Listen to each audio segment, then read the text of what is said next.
Guys, welcome to Red Balloon. Thank you for joining us on Let's Chat. And let's chat about superhero films. Let's chat about my favorite superhero films, and we will get into it in a moment. The first thing I want to say though is I am massively a DC fan, but I am also a Marvel fan. I absolutely loved the X-Men cartoon growing up, and I loved the Spider-Man and Friends cartoon growing up, and Iceman. Unbelievable. Um, huge fan of the Marvel animations as a kid. And a big fan of the Superman movie and the Batman movies. I have great memories. Even the Batman with what was it? Batman Forever and Batman and Robin. I remember going to the cinema with my cousin Deco, who's this guy, right? The co-creator of Red Balloon. Remember going to the cinemas with them and my other friends, Bobby and Phil, who are in Little Bastards, and going to see those Batman films back in the day and loved them. I did. I loved them. But I also don't let nostalgia affect my opinion, because I can watch them back today and then see a lot of the flaws that they had. Now, let's get into this. I want to know, first of all, what are your top 5 superhero films? Best 5, right? And whether you're an MCU fan, an X-Men universe fan, a DC EU fan, let me know what your top 5 superhero films are. We're going to have Let's Chat videos specifically discussing the MCU, where I'll rank the videos. We'll have Let's Chat videos where I'll discuss the DCEU, where it went well, where it went bad, its failings, its successes, and I will rank those films. And we'll have videos about the new DCU. We'll have videos about Zack Snyder, the Snyder Cut, the Snyder fan group, the Snyder cultists, and the toxicity that can bring, the good that it did. We will have all these Let's Chat videos coming your way soon, but today it is about the top action films. So just bear with me now and I will bring up these action films. I don't know why, but my keys just stop working from time to time, which can be a little bit annoying. Give me 1 second, guys, and we will jump straight into this.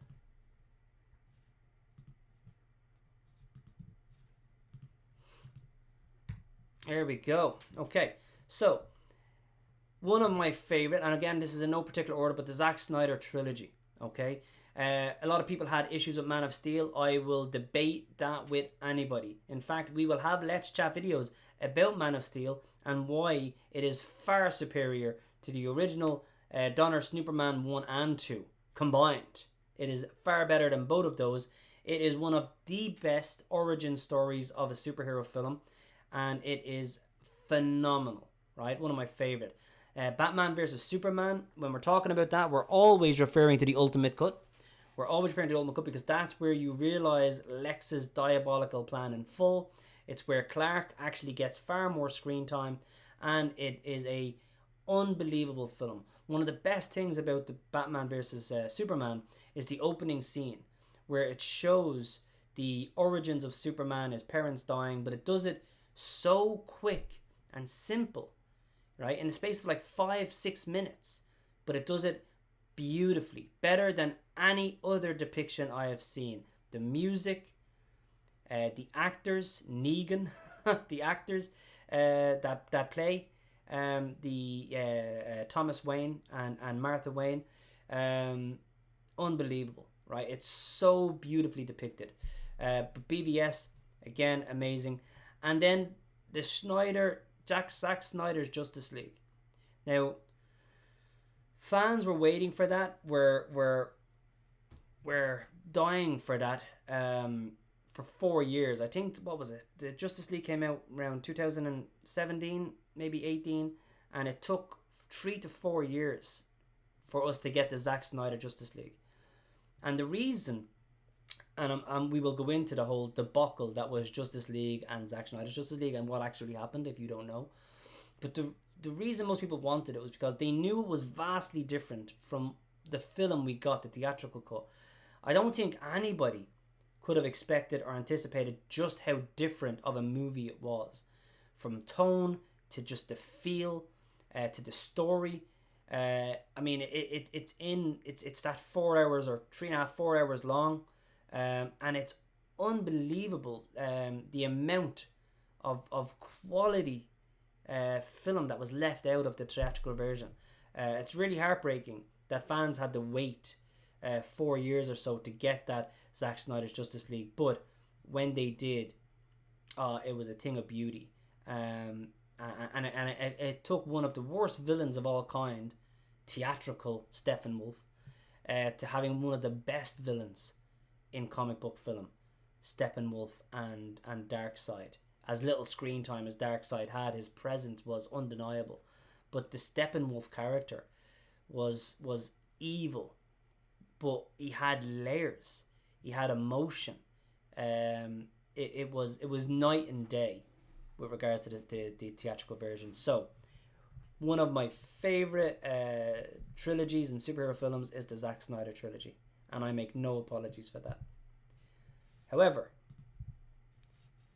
the Avengers is one of the greatest trilogies / quadrilogies that I've ever seen.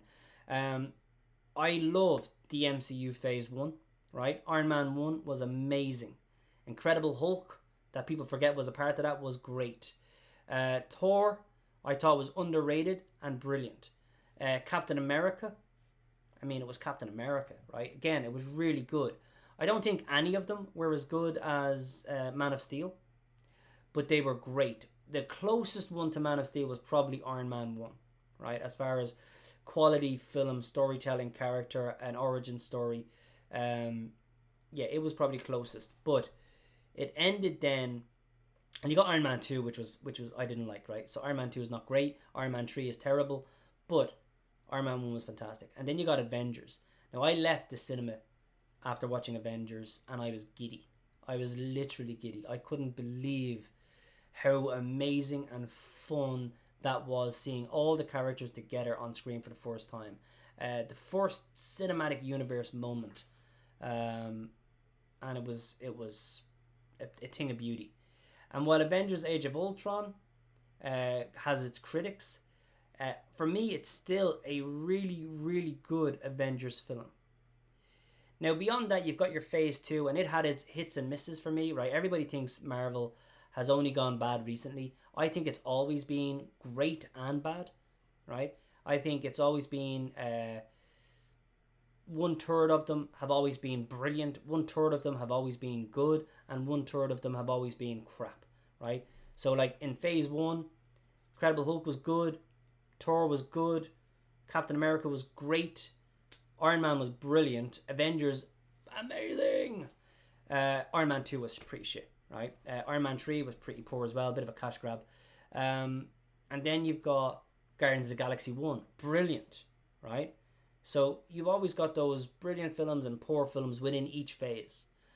But after Phase 2 or 3 was it, Phase 3 led to Infinity War and Endgame. Two of the best films. Now, I will talk about Infinity War and Endgame over and over again. We will have more Let's Chats videos on them. And we will talk about some of the rubbish storytelling in Endgame around time travel that makes zero sense.